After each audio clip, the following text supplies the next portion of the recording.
What's up, and welcome back to the latest Kind of Funny screencast, where each and every week we get together to review the latest in TV and movies. Of course, I am Tim Geddes, and I'm joined after this beautiful, illustrious Thanksgiving break with the one, the only, Big Kev Dog.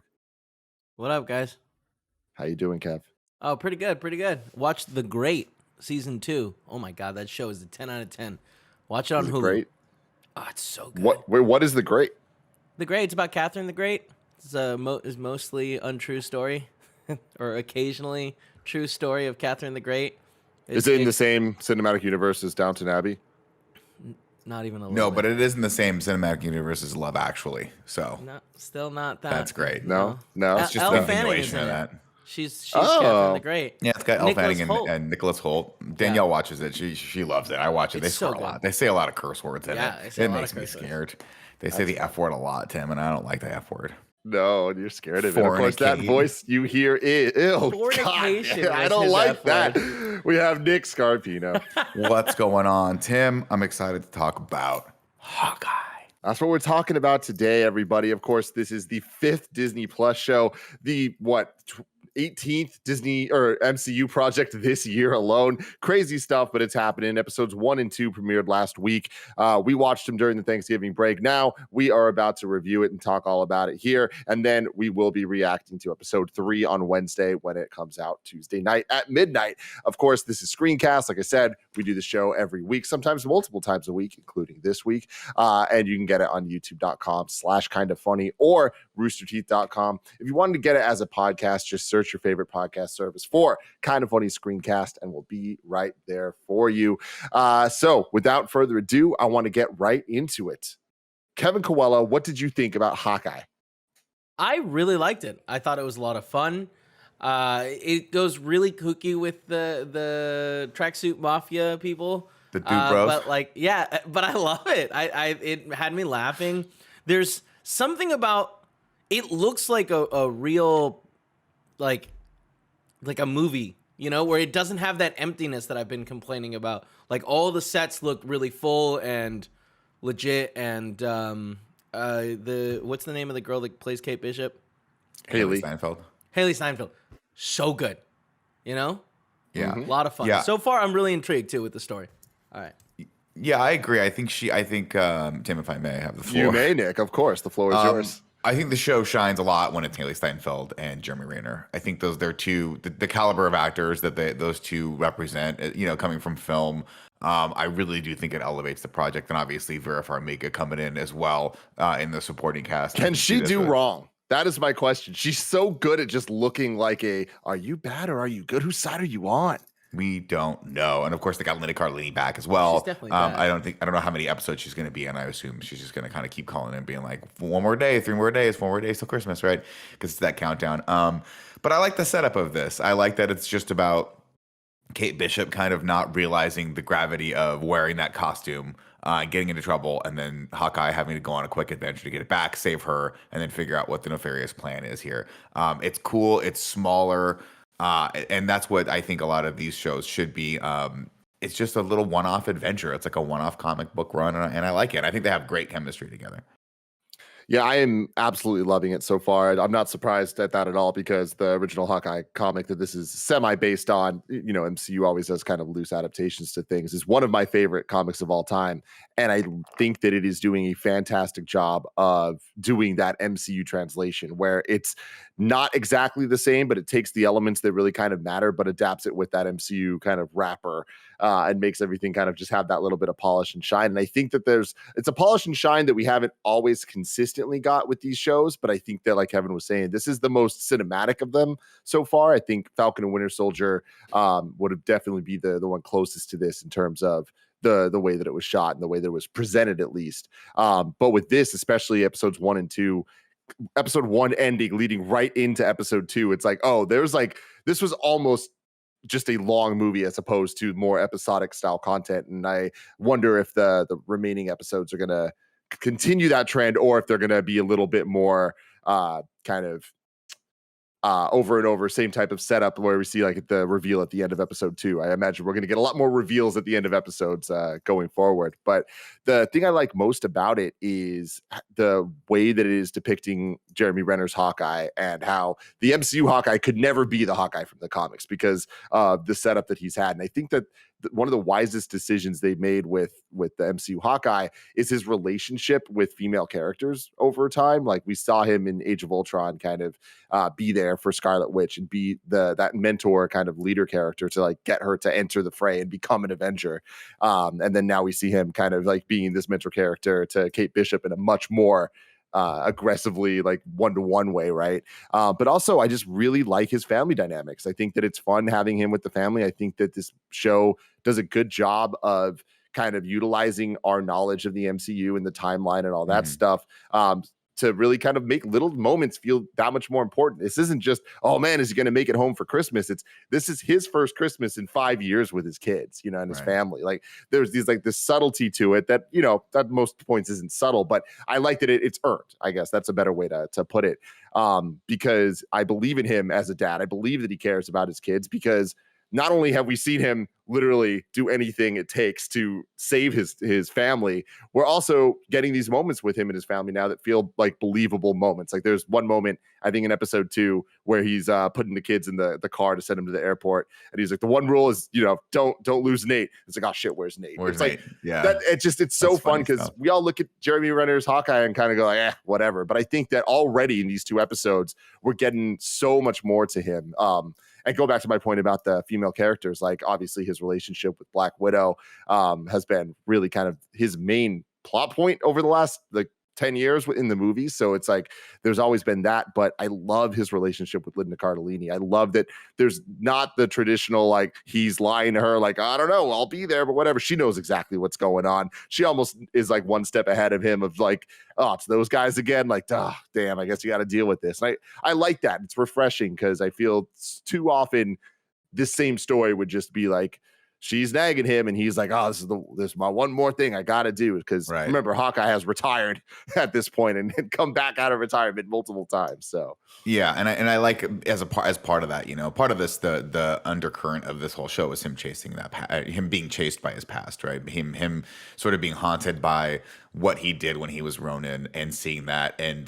And I love that she knows, and I love that she's like, you know, did you solve the little wardrobe problem? And he's like, I got that, but we got to get, you know, got a couple more things to do before I come in, because obviously Kate's been brought into the fold. But nothing's, you know, just seeing him walk around New York, obviously the city that he saved first and foremost, and then having him save the world later. So it's like twofold with New York and having people just everywhere he goes. Like I love that scene where the guy's like, you don't have to pay. And he goes, no, I'll pay. And he goes, no, you saved us. You saved us all. And it's not a good thing, right? His reaction to it is not, it's very uncomfortable because he knows what. He's embarrassed, right? Like, well, I felt like it was more the fact that he's ashamed. I think he thinks like he did, but also at what cost? And what did he do to get there, right? It obviously cost him his best friend's life. He obviously went a little, you know, into the dark side with Ronin and killed a bunch of people, and he's not proud of that anymore. And we see that also with the very first scene we see him, which I think we should talk about this a lot, when they go to Rogers the musical, and it's this beautiful, glossy, shiny thing, and it's inaccurate and it makes no sense, and it's Ant-Man, like because he's like, that guy wasn't there, and that was Ant-Man, but that's not really what he's saying. What he's saying is like, this is not it wasn't happy-go-lucky when we had to do this was traumatizing to us. Having said all of that, if Disney doesn't make Rogers the musical a freaking thing, I swear to God, that's a huge missed opportunity. I would go see that musical because that song, I Can Do This All Day, is the slap. Now, Nick, would you be surprised to know that Disney released a full 4.5-minute version of it? Because they did, and it doesn't surprise me at all. It's awesome. Genius. It is so cringy and it's so bad in the perfect way. This is Spider-Man Turn Off the Dark right there. Somebody was like, yeah, let's channel that energy into Rogers the musical. But I also love that it's just everywhere in New York, right? Like that's, if you've ever been to New York during when there's a big show running, they promote the heck out of it, and it's a cool, an amazing thing. So that, I mean, like, and the guy that played Rogers, and just the way they're all dancing and singing, great voice, great performance, 10 out of 10. A lot of them are actual Broadway people. That's not surprising, but there's a lot of fun cameos for the theater nerds out there from people from Rent, people from Hamilton, things like that. So that's fun. I absolutely love that. I mean, that's my thing is like, I knew I was going to enjoy the show, but I really think they knocked it out of the park from the very beginning. Like I was so hyped for the first like half of episode 1. And then there's like a cool down moment that I feel like was kind of necessary. And then they bring in the auction and bring out the Ronin stuff. I'm like, damn, they got a cool story here. They're really making use of the lore and stuff. I love the opening scenes of the flashback to 2012 New York and seeing Kate Bishop like see this like destruction all around her and then looking out and seeing this human Hawkeye do these amazing things. And I love that that's kind of her origin story. And like, again, like Nick was saying, so much of this is tied to New York. So it's cool to see us go back to that and have it not just feel like, oh, hey, you know this thing, we're going back to it. It's like it works because of many elements, which is Hawkeye being this guy that was in New York with Kate Bishop, who is also this archer. And I think the opening credit scene of like the super fun credits with the dope ass animations and the style of the comics is so cool. But I like that they use that for the storytelling of showing her kind of failing some things, but then like growing and getting better and like winning the fencing tournaments and doing all the archery and all the different types of martial arts and stuff. Like that was super rad. And I also love, by the way, like they did something very smart with that, right? They're like, okay, we're going to explain that over the last 10 years, she's been training in every possible way to be Hawkeye, to be the new Hawkeye. But then when she goes up against the tracksuit mob for the first time, she does well, but she doesn't do, like, she gets kind of her ass kicked a little bit too. And so I love that they've left room a little bit for that mentorship, because I think that's an interesting story. I think it's going to be cool to watch him sort of like learn, like teach her, but also learn from her and learn from like what she's all about.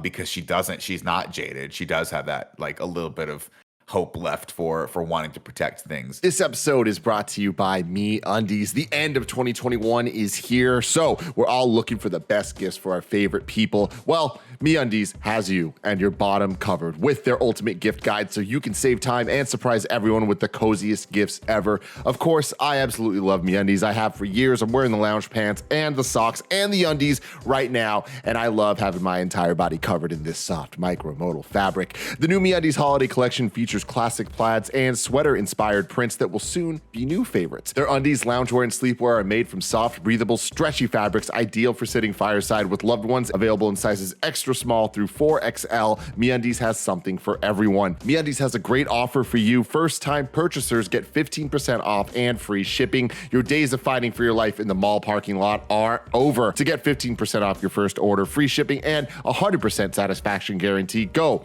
to MeUndies.com/morning. That's MeUndies.com/morning. Next up, shout out to Trade. Whether you're a coffee nerd or a coffee newbie, you need to hear about Trade Coffee. They want to make every cup of coffee your best ever. Trade matches you to a selection of their over 400 craft coffees, all based on how you answer their coffee quiz. They consider whether you like French press, auto brew, or even cold brew and pair you with the perfect choice for your taste. And if you don't love it, they'll replace it with a different bag for free.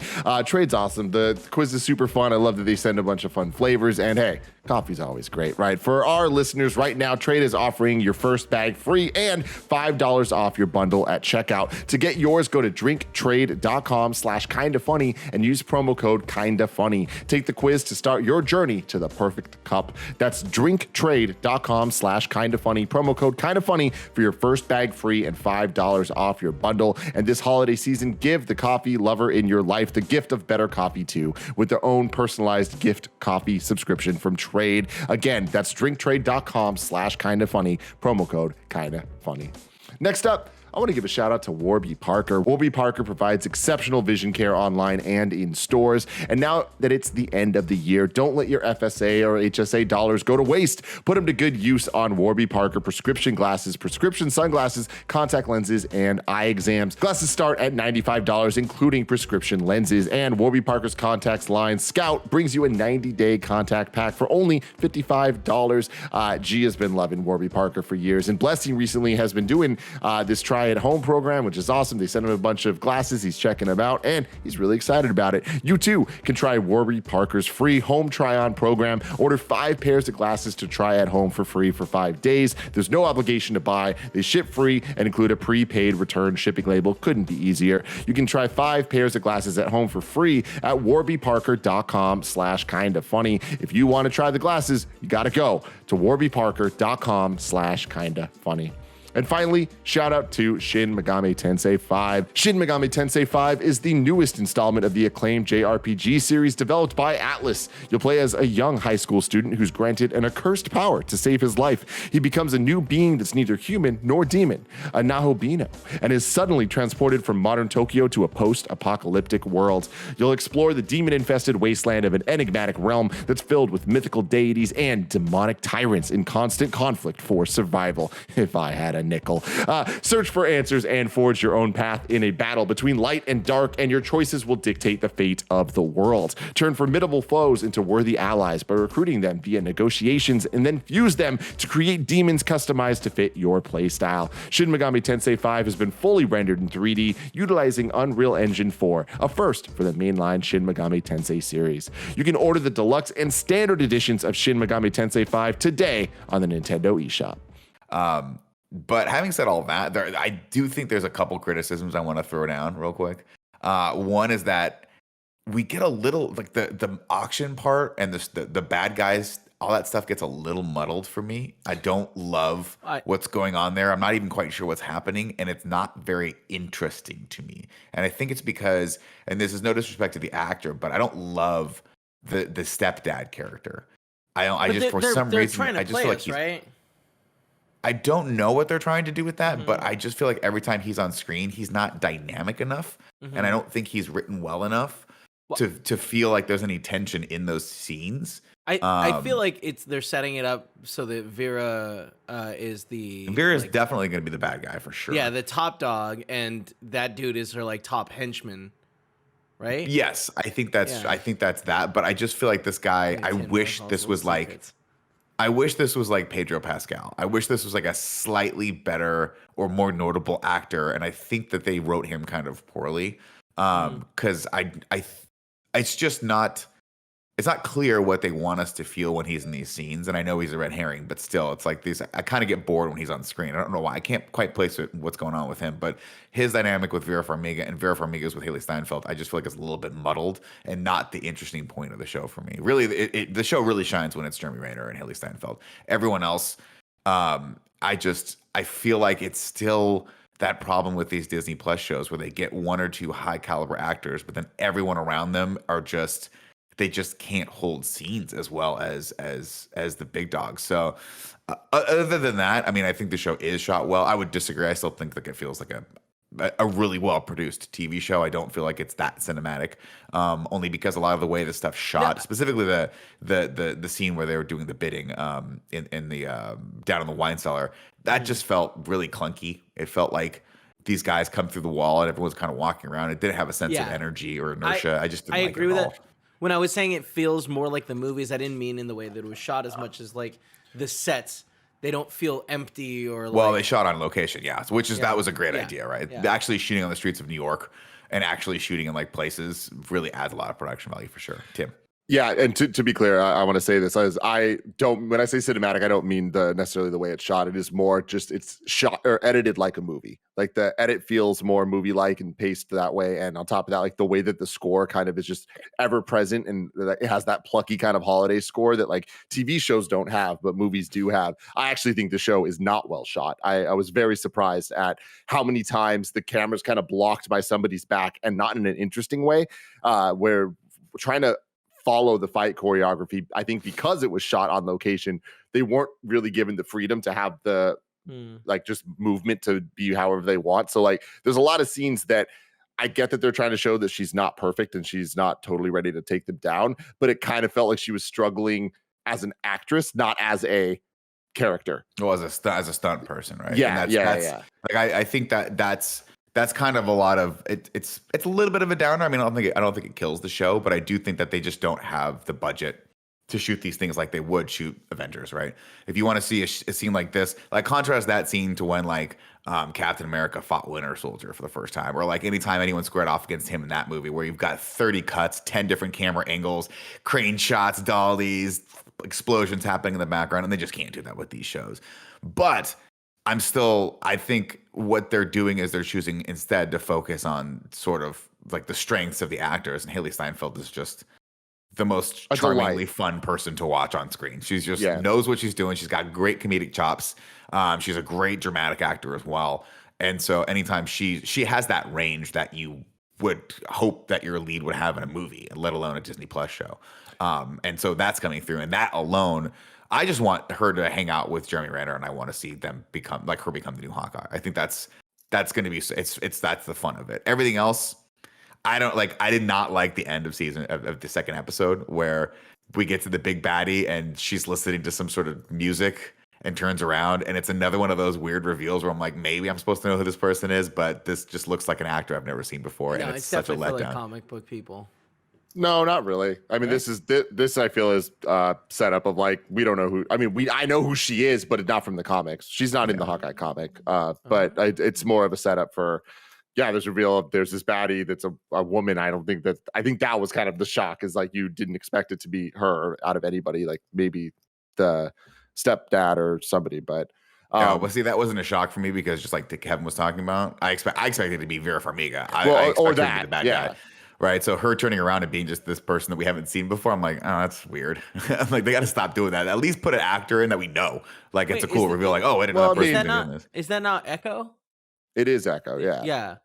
So like we wouldn't know who that Echo? is from. I don't know that. Oh, I thought from the Disney event thing. Like that's the only thing I know her from. Probably gonna be a show. That thing. They're setting it up. By next week, we'll have a lot more answers. Yeah. To me, that was like, oh, okay, this is someone, because there's gonna be a show about this person.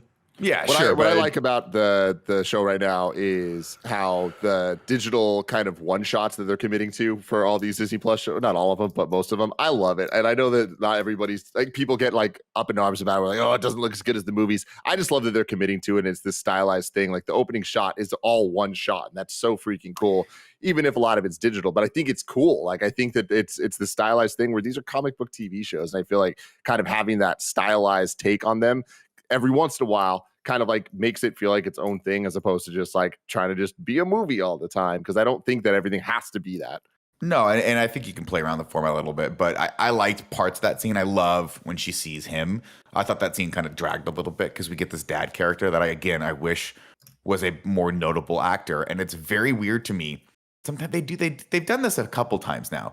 It's very weird to me that they make this, they casted an actor as the dad who kind of looks like the stepdad.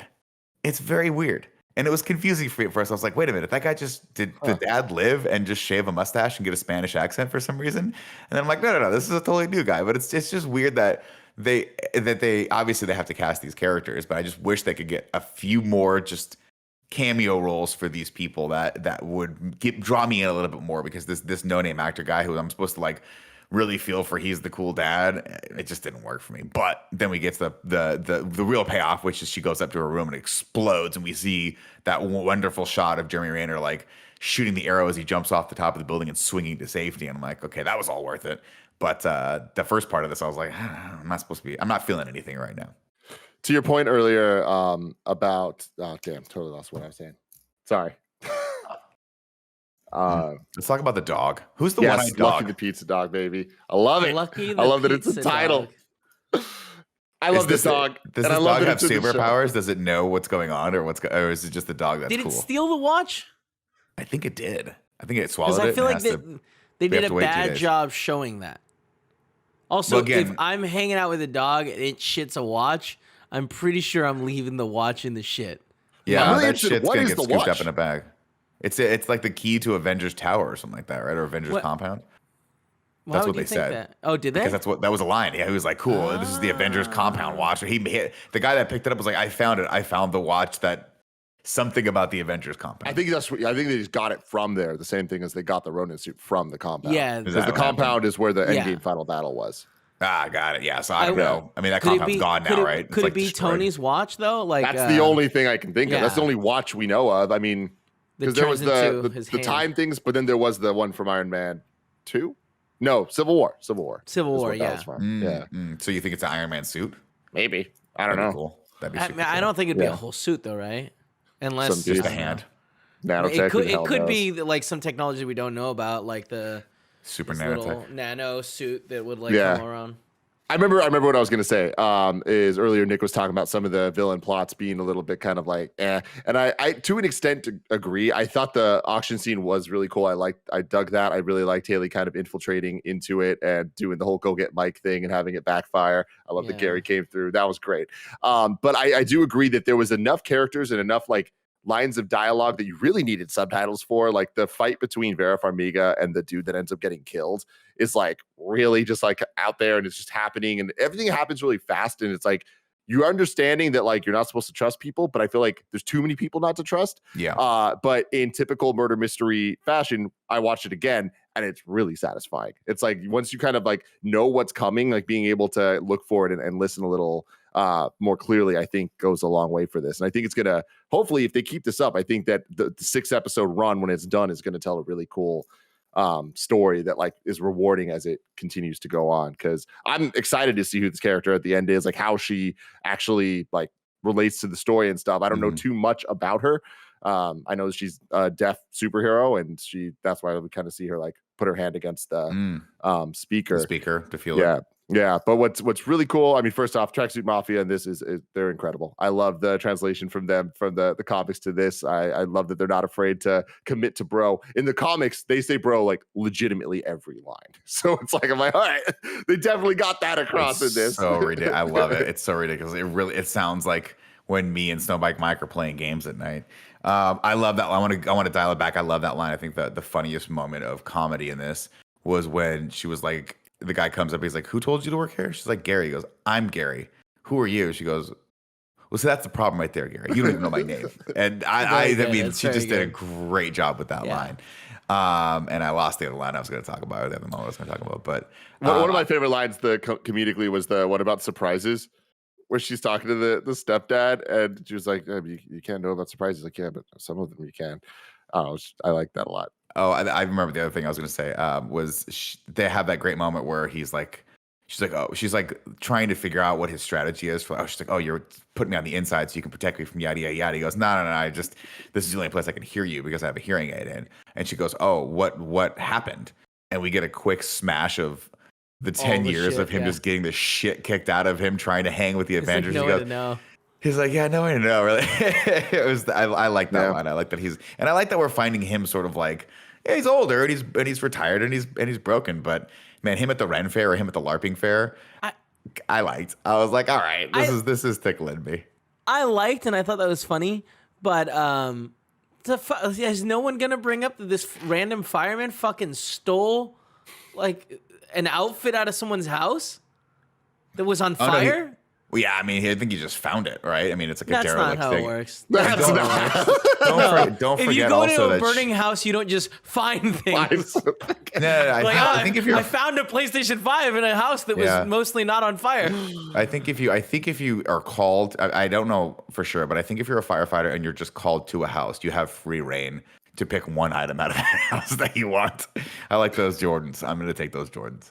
Nick, I agree that I love that scene of the flashback of all the different things that could have caused the hearing loss. But I love that it was set to Little Drummer Boy as well. And I just love the pervasive use of Christmas music, just like throughout this Fantastic. entire I'm thing to in. like back I'm up the in. score. And it's just Absolutely. like, it feels like Christmas. It's kind of cool. There's like, New York is so special for so many reasons, but there is that tie to New York. And I think it's because of things like Home Alone that kind of really made us all associate that city with Christmas time. So Well, also it's like, as an American, it's the great American city, and seeing anything happen there is just like, it is the epitome of America, and I love that, and I love every time they have to show the exact same shot of in anything that's happening in New York during Christmas. It's the big ass Christmas tree, yeah, and it's dope. It's great. It really makes you feel warm for the holidays. And again, I mean, him walking around with the same actors, presumably these are the same kids that have been in everything, right?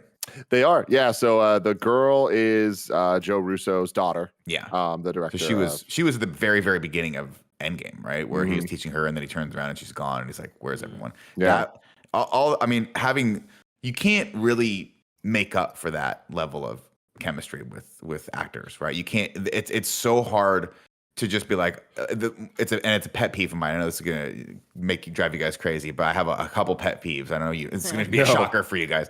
One of them is when people just don't come across as friends who have known each other for a long time, or family who's been together for a long time. And it's a very, very hard thing to do, especially for actors who've never met. But the fact that these people have actually been in movies together and at least have some chemistry going into this, I think goes a really long way. Well, fun thing too is the youngest kid, Nate, who's a little older now. Remember, he was the baby from Age of Ultron.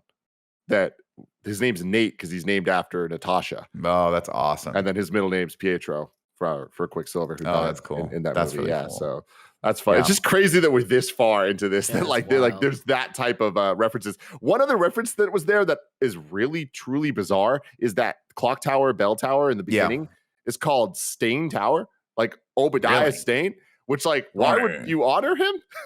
Well, Well, maybe maybe he bought it a long time ago. Also, maybe no one knows. Like that's Yeah, I don't. It's been a You know while what I since I mean? watched Iron Man 1, so I don't remember. I just thought that was a weird pull. But Well, like, it you know, it does go the back to it's all CEO in New York. the Yeah. CEO getting murdered by like the new CEO, or not a good look stock wise.